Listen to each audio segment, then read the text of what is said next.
Sandra Morelli, académica de número, tesorera de la Academia Colombiana de Jurisprudencia, y en esta ocasión ejerciendo una función muy grata, la entrevistadora del doctor Carlos Orjuela Góngora.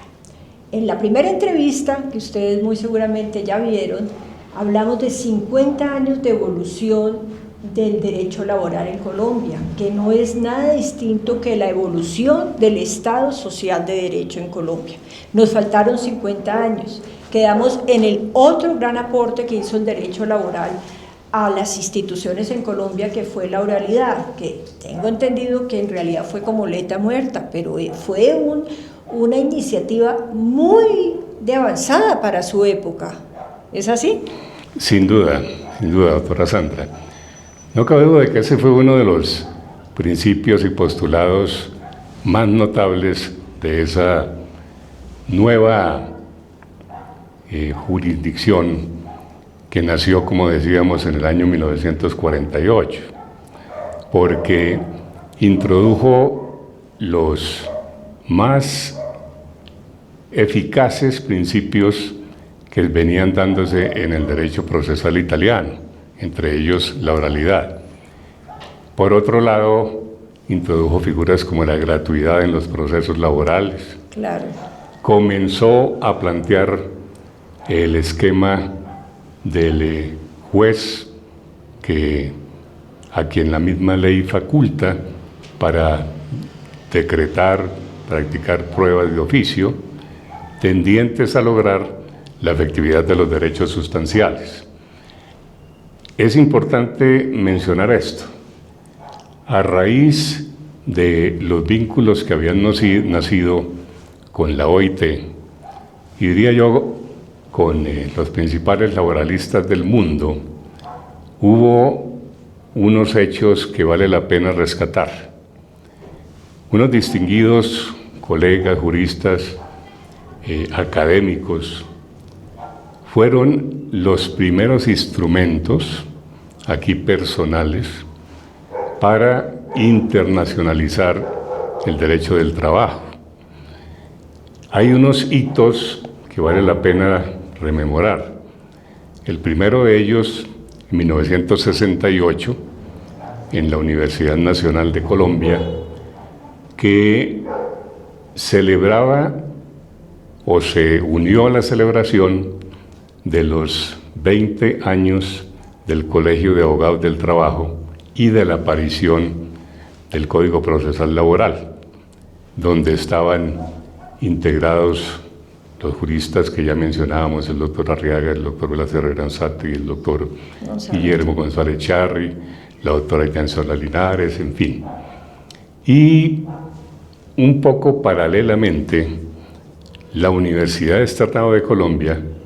a través de dos de sus más eminentes egresados, también académicos, los doctores Hernando Franco Hidárraga y Rafael Forero Rodríguez, claro que sí, que junto con un egresado de la Universidad Nacional, el doctor Guillermo López Guerra, igualmente académico de la época, otro gran ilustre jurista, vincularon la jurisdicción laboral colombiana y a los abogados laboralistas colombianos con todo el entorno de la Organización Internacional del Trabajo, principalmente en América y en Europa. Esto permitió que vinieran aquí, expusieran su pensamiento personas como el maestro Mario de Beali, argentino, como Alfredo Montoya Melgar, de España, otros distinguidos juristas mexicanos, portugueses, inclusive de Francia, hasta donde yo recuerdo, que trajeron aquí un nuevo aire para el manejo de las relaciones laborales. Esas vinculaciones dieron lugar a que fenómenos que tienen una incidencia en el desarrollo del derecho del trabajo en el mundo, como la reforma constitucional y administrativa del año 68, en cuya cabeza estuvieron el doctor Carlos Restrepo Piedradita, el doctor Jaime Vidal Perdomo, igualmente académico, le van dando al introducir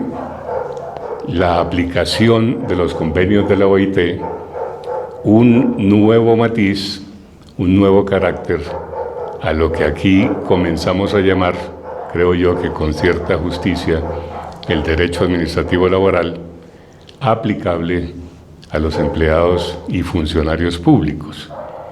que vino a ser reflejado posteriormente en la Constitución de 1991, que, valga la redundancia, constitucionalizó los principios laborales, los incorporó en su texto de modo que permitió la aplicación inmediata, no obstante que en el artículo 53 se hablaba de que el Congreso de la República debería expedir un estatuto del trabajo que contuviera esos principios, pero la propia Corte Constitucional dijo que había que aplicarlo de inmediato porque ese había sido el querer del constituyente del 91. Ese es un aspecto supremamente importante, sin duda, que va a permear de ahí en adelante el derecho del trabajo moderno. Fuera de eso, hubo el acierto, diría yo, de incluir en las delegaciones que enviaba Colombia a las conferencias de la OIT a los magistrados de la Corte Suprema de Justicia y del Consejo de Estado, posteriormente a los de la Corte Constitucional e inclusive el Consejo Superior de la Judicatura, para que tuvieran y vivieran esa experiencia de cómo se maneja la legislación internacional del trabajo en las conferencias anuales de dicha organización, ¿no? Bueno, pues el doctor Carlos nos ha mostrado cómo Colombia tiene una escuela que es casi centenaria del derecho laboral, con una lógica y una filosofía de continuidad, siempre dentro del marco de respeto de lo social, de la protección de los derechos sociales del trabajador.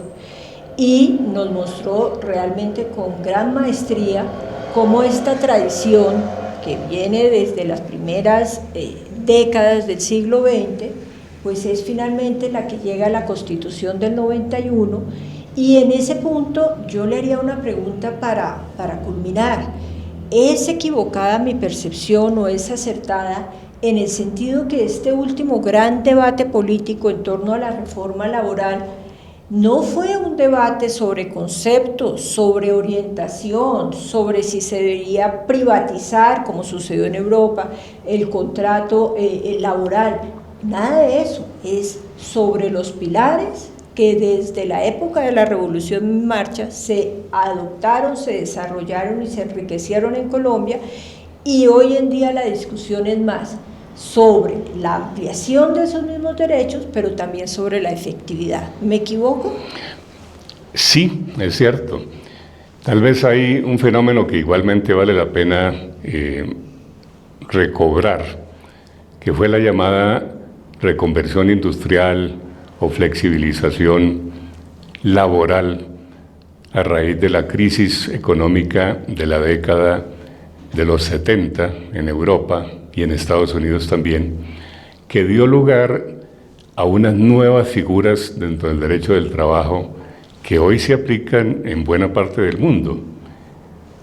Tal vez uno de los hitos en ese campo que vale la pena recordar es el Pacto de la Moncloa en España, porque quizás es la primera vez en el mundo occidental, siguiendo las orientaciones de la OIT, donde concurren empleadores, trabajadores y el Estado para lograr unas condiciones laborales que sean favorables y las mejores posibles para los trabajadores de cada país.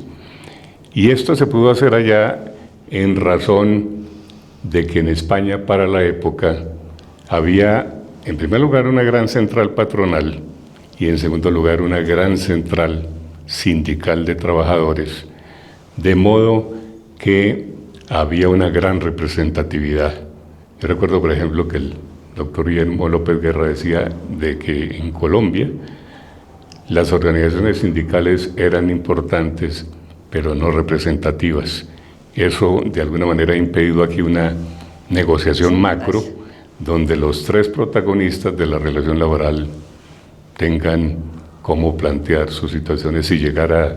conclusiones y acuerdos que favorezcan en general a la gran masa de trabajadores, ¿no? Bueno, pues ahí queda planteado un nuevo tema, el papel del sindicalismo en Colombia frente a la garantía de los derechos laborales y los logros que se ha